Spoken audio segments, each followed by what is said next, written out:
नमस्कार दोस्तों। रिलैक्सो फुटवेयर ये वो स्टॉक है जहां पर कई रिटेल निवेशक बहुत बहुत ऊपरी में फंसे हुए हैं। और बात सिर्फ रिलैक्सो की नहीं है, तमाम जो फुटवेयर इंडस्ट्री के स्टॉक्स हैं वो आप ये कह सकते हैं अपने वर्स्ट नाइटमेयर के आप कह सकते हैं पूरे के पूरे एक पीरियड में चल रहे हैं। तमाम आप कह सकते हैं जो भी फुटवेयर स्टॉक्स हैं या तो 52 वीक लो में हैं या 52 वीक लो के आसपास ट्रेड कर रहे हैं। और ऐसे में रिलैक्सो फुटवेयर के जो नंबर्स हैं ये बहुत ही ज़्यादा इंपॉर्टेंट है। ये यहाँ पर ये बताएंगे कि क्या जो डिमांड एक समय बहुत ज़्यादा स्लगिश हो चुकी थी वहाँ से कुछ हमको एक आप कह सकते हैं अपटिक देखने को मिल रहा है कि नहीं मिल रहा है। तो सीधा लेके चलता हूँ नंबर्स की तरफ। देखिए यहाँ पर जो भी नंबर्स दिए हैं दोस्तों वो करोड़ में हैं।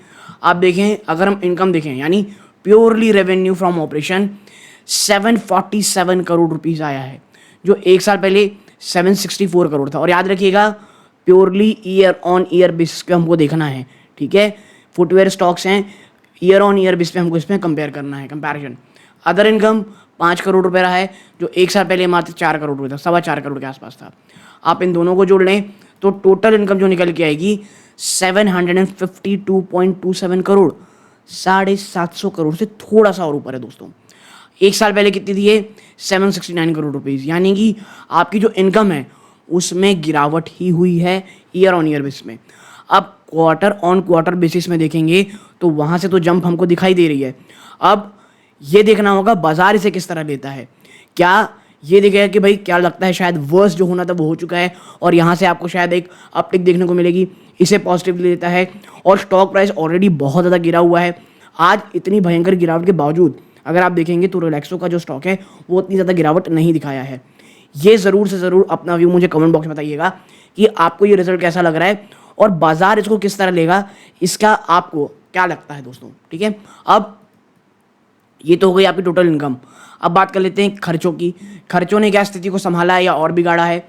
आप यहाँ पर देखें कॉस्ट ऑफ मटेरियल कंज्यूम, जिसमें पैकेजिंग मटेरियल भी आता है, 293 करोड़ रुपीज़ का आपने खर्चा किया है इसमें, जो एक साल पहले 286 करोड़ था।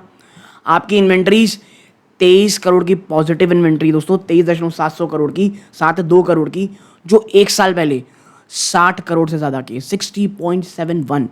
तो यहाँ से तो भाई साहब आपके 60, 70, 80, 83 करोड़ रुपीज़ आपने यहाँ पे बचाए हैं।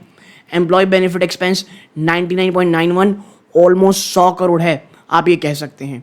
एक साल पहले ये कितनी दोस्तों 85.37 करोड़, ठीक है। तो यानी कि यहाँ पर आपको बढ़ोतरी साफ देखने को मिल रही है, मोर देन 10% की 15% आप कह सकते हो, ठीक है। और यहाँ पे अगर हम चर्चा करेंगे कि भाई फाइनेंस कॉस्ट तो ये ऑलमोस्ट फ्लैटिश है। डेप्रिसिएशन और अमोर्टाइजेशन एक्सपेंस आप देखेंगे 38.46 करोड़ है, जो एक साल पहले 32.76 करोड़ थी। अदर एक्सपेंस 230 करोड़ रुपए, जो एक साल पहले 195 करोड़ थी, यहाँ पर जंप हुआ है। आप इन सबको जोड़ लेंगे तो टोटल टोटल एक्सपेंसेस आपको मिलेंगे 669.98, ऑलमोस्ट 670 करोड़ रुपए की। एक साल पहले कितनी थी 683 करोड़ रुपीज़, यानी यहाँ पर आपको आप कह सकते हैं एक प्रकार से फ़ायदा हुआ है लगभग 14 करोड़ रुपए का, जिसके कारण आप देखेंगे कि भाई प्रॉफिट बिफोर टैक्स, ठीक है, प्योरली ऑपरेशनल फ्रंट में प्रॉफिट बिफोर टैक्स अगर हम जाएंगे यहाँ पे तो कंपनी ने आपको यहाँ पाएंगे आप 82.29 करोड़ का रखा है, जो एक साल पहले 85 करोड़ था। तो ईयर ऑन ईयर यहाँ पे वापस से गिरावट है, बट क्वार्टर ऑन क्वार्टर यहाँ पर आपको जंप अच्छा खासा देखने को मिल सकता है। और मैं इसीलिए कह रहा हूँ कि भैया इसको ना बाजार किस तरह इंटरप्रेट करेगा ये देखना हमको ज़रूरी है, वो हमें कल पता चलेगा। अब यहाँ पर टोटल कॉम्प्रिहेंसिव इनकम पीरियड में अगर आप पाएंगे 61 करोड़ रुपए का आपका फ़ायदा हुआ है, जो एक साल में 63.49 था। आपकी जो ईपीएस है वो 2 रुपये 55 पैसे से घट करके 2 रुपीज़ 46 पैसा हो गई है, लेकिन 1.5 रुपये के आसपास जो ईपीएस थी वो अब काफ़ी बड़ी जंप दिखा चुकी है।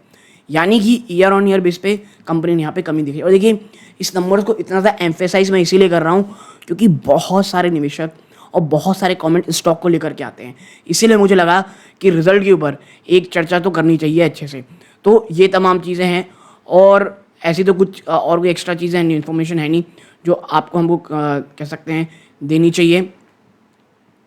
हाँ, यहाँ पे कुछ और चीज़ें लिखी दोस्तों, that the board of director in its meeting held on May 9 have recommended final dividend at the rate of ₹3 पर शेयर, यानी ₹3 प्रति शेयर का कंपनी ने डिविडेंड भी दिया है दोस्तों। ठीक है, अप्रोच इन 74.68 करोड़ एंड 31 मार्च। तो इस प्रकार की चीज़ें कि भाई आपको कंपनी एक फाइनल डिविडेंड दे रही है लगभग ₹3 प्रति शेयर का। कल देखेंगे बाजार किस प्रकार का रिएक्ट करता है। आपको कैसा लगा स्टॉक, कमेंट बॉक्स से बताइएगा। यहाँ तक जुड़े रहे इस बात का बहुत बहुत धन्यवाद दोस्तों। ये सूर्यकांत है। जय हिंद दोस्तों।